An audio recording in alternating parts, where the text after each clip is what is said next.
O Ciência Sem Limites está no ar. O programa desta semana tem o prazer de receber um pesquisador internacional. Trata-se do professor Dr. Laurent Polidori. Nós vamos conversar em breve com o professor, mas vamos destacar também que o Ciência Sem Limites é um programa dedicado a mostrar e demonstrar pesquisas e pesquisadores. E hoje fazendo também uma menção honrosa ao produtor Lucas Azevedo, que a partir deste programa nos deixa na área de produção e assume o Felipe Tristão. Então, as nossas homenagens e os agradecimentos ao Lucas Azevedo, que até hoje ajudou a produzir o Ciência Sem Limites. O professor Laurent é da Escola de Engenharia Cartográfica e Agrimensura de Le Mans, na França. Prazer em tê-lo no Ciência Sem Limites, professor. Eu que agradeço, vai ser um prazer falar um pouco do meu trabalho. Com certeza. Professor, nós gostaríamos de saber por que o senhor está no Brasil e ele está particularmente na Faculdade de Ciências e Tecnologia do campus da Unesp de Presidente Prudente. E hoje nos brindou com a sua visita até o campus de Bauru, até a TVU, a TV Unesp, para falar sobre as pesquisas. Professor, como que o senhor está no Brasil? Qual o convênio que possibilitou a sua vinda até o Brasil? Essa vez foi através do edital chamado de Cátedras Francesas no estado de São Paulo, que a Unesp é parceira junto com a USP, a Unicamp e o Consulado-Geral da França em São Paulo também participa. E esse convênio, é um convênio que parece-me que foi firmado desde o ano de 2000. Qual que é a sua permanência no Brasil? Porque o telespectador ele pode notar que ele fala muito bem a língua portuguesa. Há quantos anos o senhor já vem para o Brasil? Bom, faz mais ou menos 20 anos que venho regularmente, mas dessa vez estou ficando 4 meses, é a primeira vez que fico tanto tempo. Geralmente o senhor ficava quanto antes? Ficava poucos dias, 1, 2 semanas. Tá, e nesses 20 anos, face a esse convênio, o senhor sempre esteve no campus de Presidente Prudente ou em outras universidades? Não, já vim 2 vezes antes, a partir de 2011 apenas. Antes eu fiquei mais no norte do Brasil, um pouco no nordeste. E particularmente o senhor tem alguma região que o senhor gosta mais do Brasil? Eu fui muitas vezes a Belém, Macapá, essas cidades do estuário do Amazonas, porque fiz pesquisa nessa área. A minha especialidade foi solicitada para participar em pesquisa costeira da região amazônica. Perfeito. Antes da gente adentrar basicamente na pesquisa dele, nós vamos perguntar, ele é diretor da Escola de Engenharia Cartográfica e Agrimensura de Le Mans. Como é que é a sua atividade, além de diretor, né? O senhor é também professor, pesquisador, né? Conta pra gente um pouco da sua atividade diária de pesquisador na França, professor. Bom, nós temos uma escola com 3 turmas de mais ou menos 100 alunos de graduação. Tem um pouco de pós-graduação, mas pouco desenvolvida. E, basicamente, se trata de formar gerações de mais ou menos 100 cartógrafos e agrimensores que vão trabalhar no mercado francês e um pouco internacional.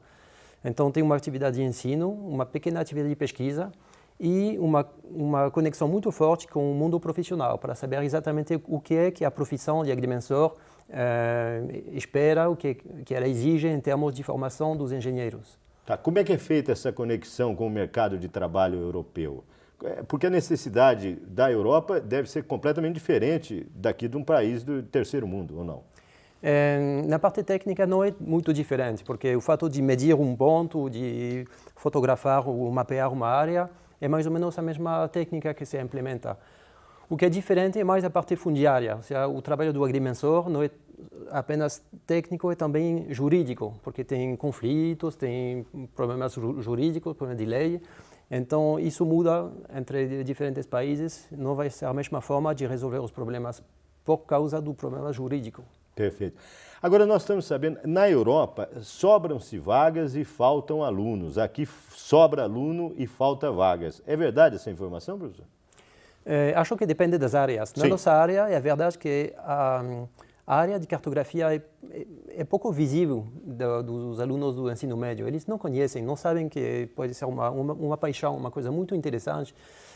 E o problema é que dentro das grandes faculdades, muitas vezes a cartografia fica escondida entre áreas maiores como computação, geociências. Então a gente tem dificuldade para chamar a atenção do aluno do ensino médio. Apesar dessa disciplina ter muito emprego na saída, emprego muito bom, salário muito bom.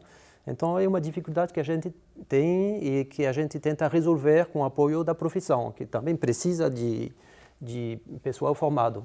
E em termos de pesquisa, os governos, os governantes, eles têm dado apoio para a pesquisa ou recentemente, de uns anos para cá, a dificuldade em realizar pesquisas na Europa está um pouco mais difícil?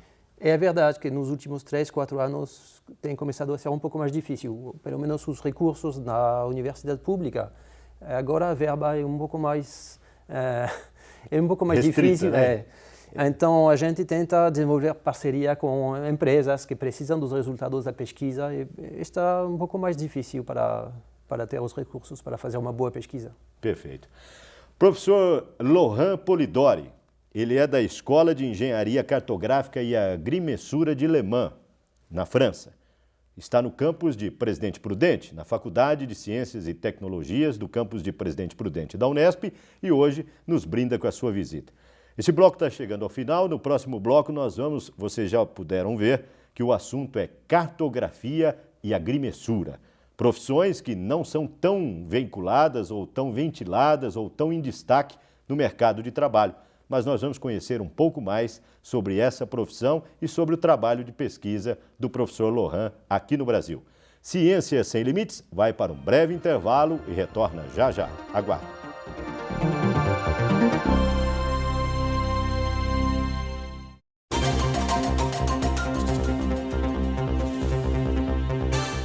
Ciência Sem Limites está de volta. É um programa dedicado a mostrar e demonstrar pesquisas e pesquisadores da Unesp e de demais localidades que nos brindam com a visita. Hoje, por exemplo, nós recebemos a visita do professor Laurent Polidori, da Universidade ou da Escola de Engenharia Cartográfica e Agrimensura de Le Mans, na França. Hoje com um convidado internacional. Quem quiser contactar o professor Laurent, o e-mail dele é laurent.polidori@esgt.cnam.fr, conforme está escrito aí na tela do seu vídeo. E se você quiser conhecer um pouco sobre o campus de Presidente Prudente, basta acessar www.fct.unesp.br.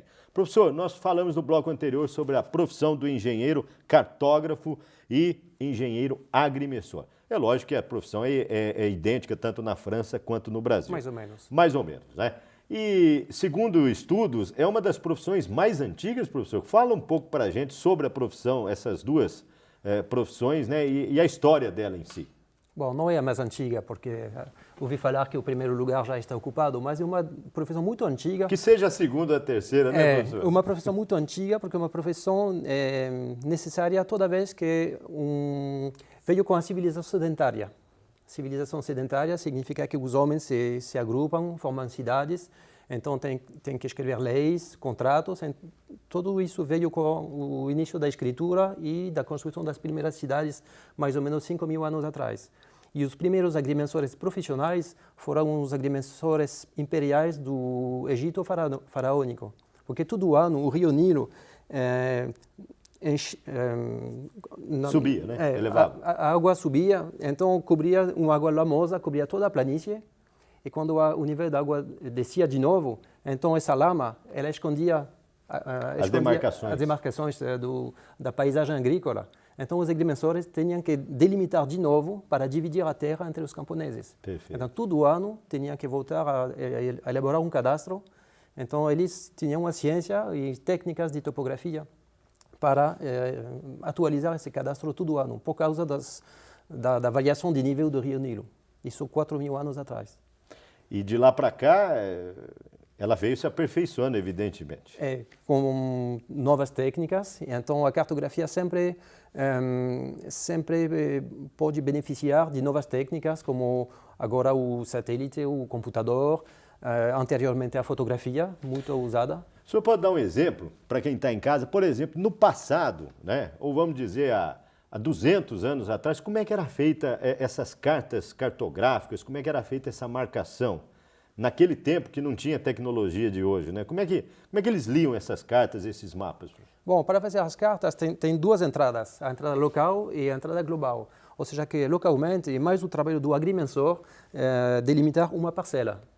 De cada cidadão tem uma compra ou vende uma parcela, ou compra ou vende um prédio. Então o agrimensor ele vai medir com instrumentos que mudam todo o século, vai medir localmente. Não se preocupa da forma da terra. E o cartógrafo tem mais ciência atrás do nome cartógrafo do que agrimensor. O cartógrafo ele tem que se preocupar pela forma geral do território. Por exemplo, o Brasil é uma porção da superfície terrestre.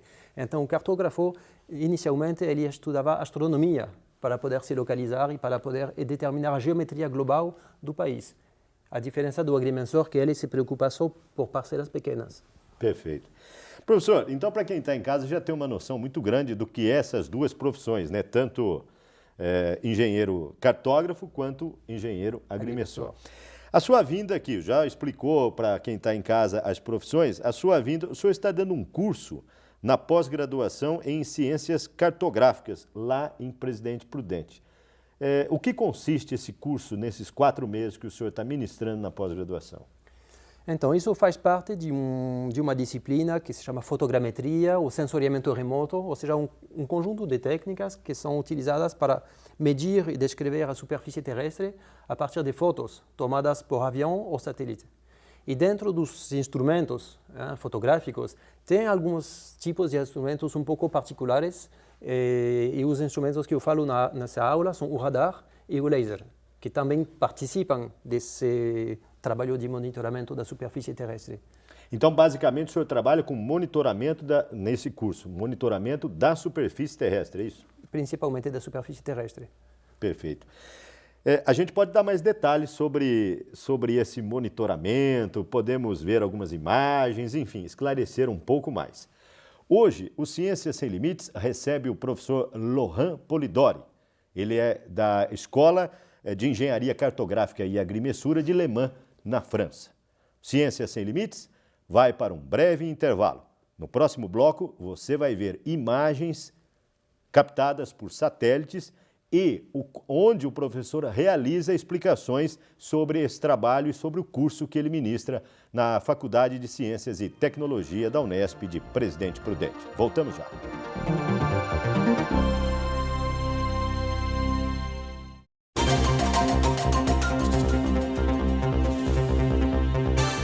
Ciência Sem Limites está de volta. Nesta semana, recebendo a visita internacional do professor Laurent Polidori, da Escola de Engenharia Cartográfica e Agrimensura de Le Mans, na França. O professor Laurent, ele é diretor, pesquisador e professor na Escola de Cartografia e Agrimensura.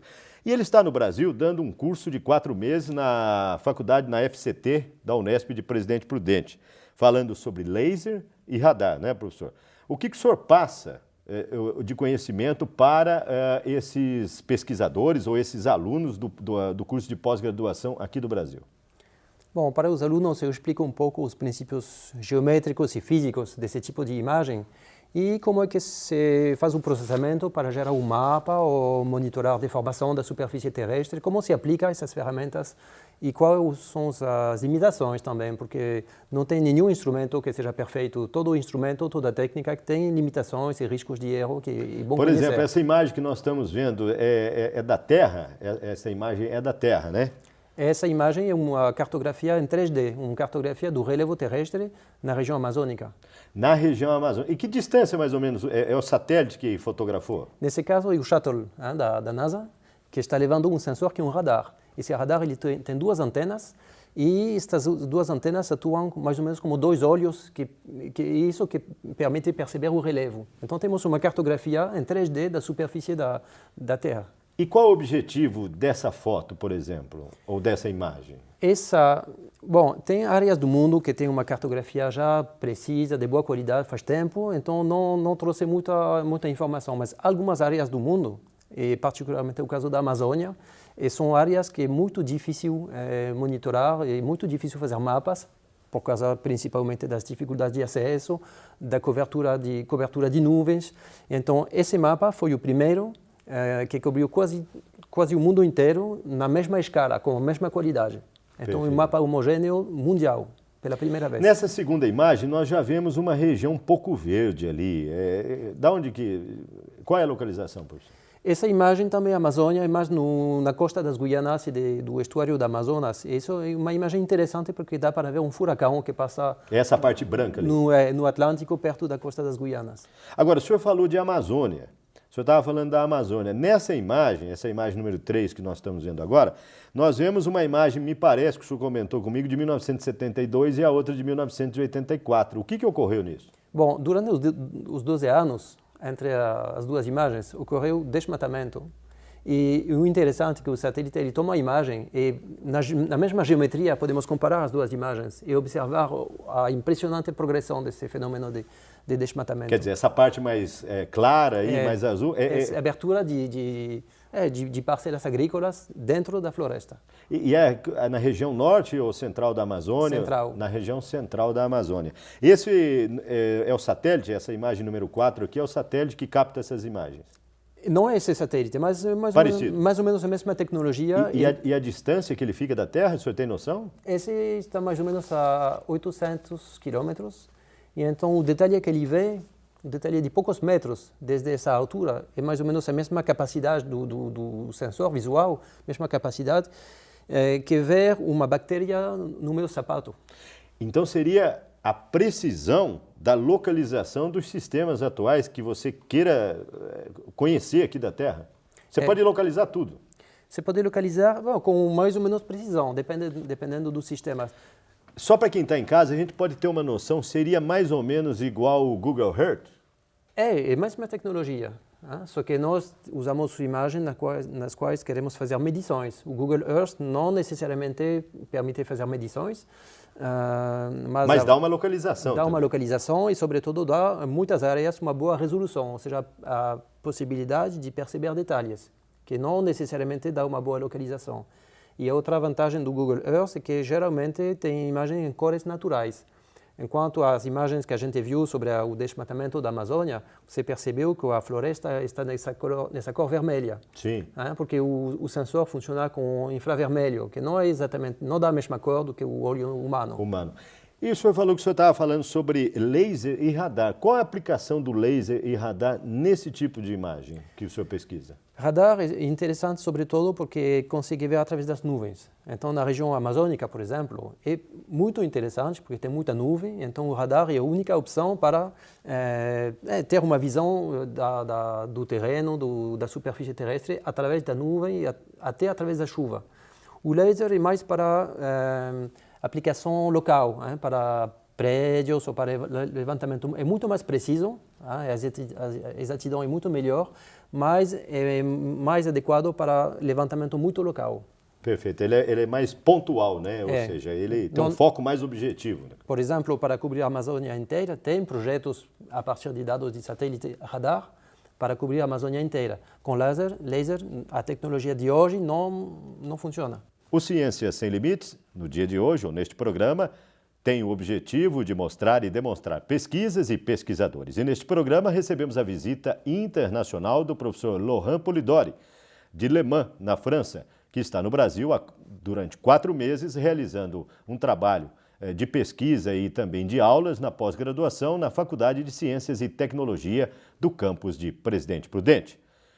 O Ciência Sem Limites, breve intervalo, volta já já para sabermos um pouco mais sobre pesquisas e sobre os avanços na engenharia cartográfica e de agrimensura. É já já.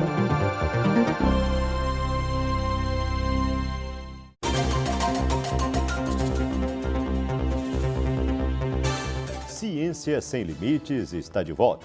O programa de hoje recebe o professor Laurent Polidori. Ele é da Universidade de Le Mans, ou seja, da Escola de Engenharia Cartográfica e Agrimensura de Le Mans, na França.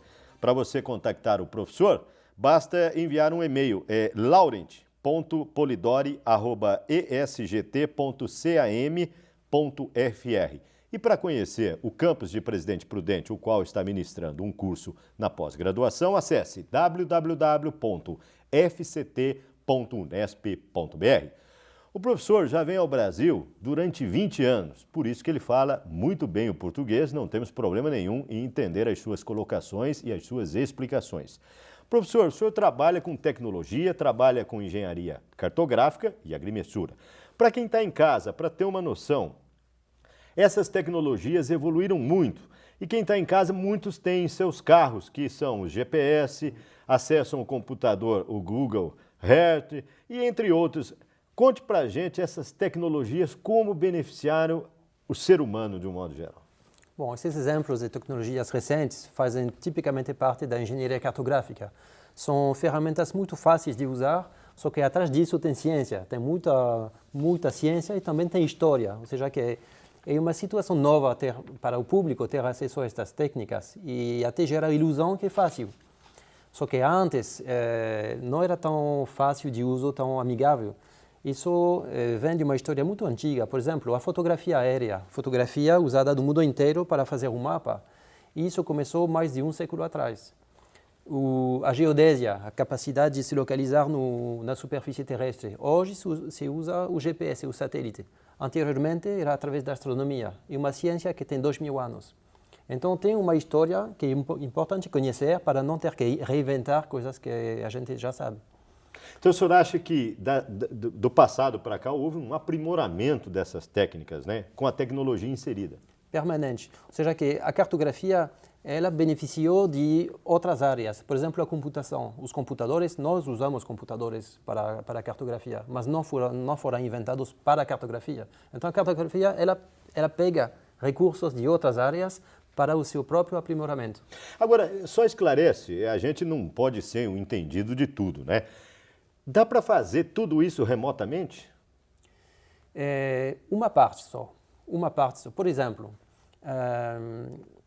esse mapa que a gente viu do relevo da Amazônia, feito com um radar, o problema que temos é que esse tipo de sensor ele não consegue ver através das folhas das árvores. Pode ver através das nuvens, isso é muito interessante na Amazônia. Mas nessa imagem que nós estamos vendo aqui, no caso, é uma cidade. Aí não tem problema, consegue se localizar, ver? Nesse caso, é uma imagem de alta resolução, ou seja, um satélite que está a 400 ou 500 quilômetros, mais ou menos, e consegue ver um detalhe de 1 metro, ou seja, alta resolução. Nesse caso, é a cidade do Rio de Janeiro. E ela pode ver um carro? Pode ver um carro. Não pode identificar o carro. Mas pode ver. Só no cinema, mas na realidade não pode identificar. Pode ver, pode detectar. Agora, essa outra é de Paris? Essa outra é de Paris, e dá para reconhecer um monumento bem famoso, a Torre Eiffel. E dá para ver também que é uma imagem que foi tomada no inverno, que na França o inverno é no mês de dezembro, mais ou menos. Sim, é diferente. Por causa da sombra muito comprida. Perfeitamente. Professor, esse sensoriamento remoto nas aplicações cartográficas, o senhor quer falar um pouco sobre isso? O sensoriamento remoto, ele fornece imagens da superfície da Terra e nessas imagens o cartógrafo pode fazer medições. Então é muito mais fácil, muito mais rentável fazer medição dentro da imagem do que no campo. E além da medição das posições dos pontos, a imagem dá uma descrição do interior da parcela. Ou seja, que posso medir a posição dos cantos da parcela para conhecer, por exemplo, o comprimento, largura, superfície, quantas hectares, mas também posso ter uma descrição da qualidade do solo, do tipo de vegetação. Isso é muito interessante. E desde quando existem essas técnicas mais novas ou técnicas avançadas que o senhor descreve? O primeiro satélite que fez fotos da Terra foi lançado em 1960. Mas nessa época a resolução era de vários quilômetros, ou seja, nada adequado para descrever as parcelas. Então, para o agrimensor, foi preciso esperar os anos 80 para ter um nível de detalhe, uma resolução que dá para ver bairros da cidade ou parcelas agrícolas, por exemplo. Professor, eu sei que, infelizmente, a gente poderia ficar durante todo o maior tempo falando, né? Tem algum outro ponto que nós não conversamos? Nós estamos caminhando já para o final do nosso Ciência Sem Limites. Tem algum ponto que eu não enfoquei que o senhor acha que é de extrema importância?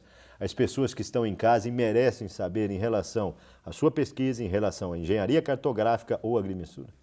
Bom, o que a gente pode dizer é que Essas técnicas são muito bonitas, todo mundo pode gostar de ver imagens na tela, só que é importante lembrar que para chegar a esse resultado é importante ter bases teóricas, é importante estudar ciência. Esse programa se chama Ciência Sem Limite. Para o cartógrafo não tem limite sem ciência. Muito obrigado, professor. Prazer em tê-lo aqui como convidado. Agradeço. O Ciência Sem Limites chega ao final. No programa desta semana, nós conversamos com o professor Laurent Polidori, da Escola de Engenharia Cartográfica e Agrimensura de Le Mans, na França, que está durante este mês e uma parte de julho, até o final de julho, ele estará no campus de Presidente Prudente da Faculdade de Ciências e Tecnologia da Unesp. Ciência Sem Limites agradece a sua atenção, agradece também ao produtor Lucas Azevedo, que nos deixa, e assume agora o Felipe Tristão as nossas homenagens e agradecimentos até o programa de hoje. Ciência Sem Limites fica por aqui. Volta a semana que vem com um novo tema, uma nova pesquisa, um novo pesquisador. Até lá!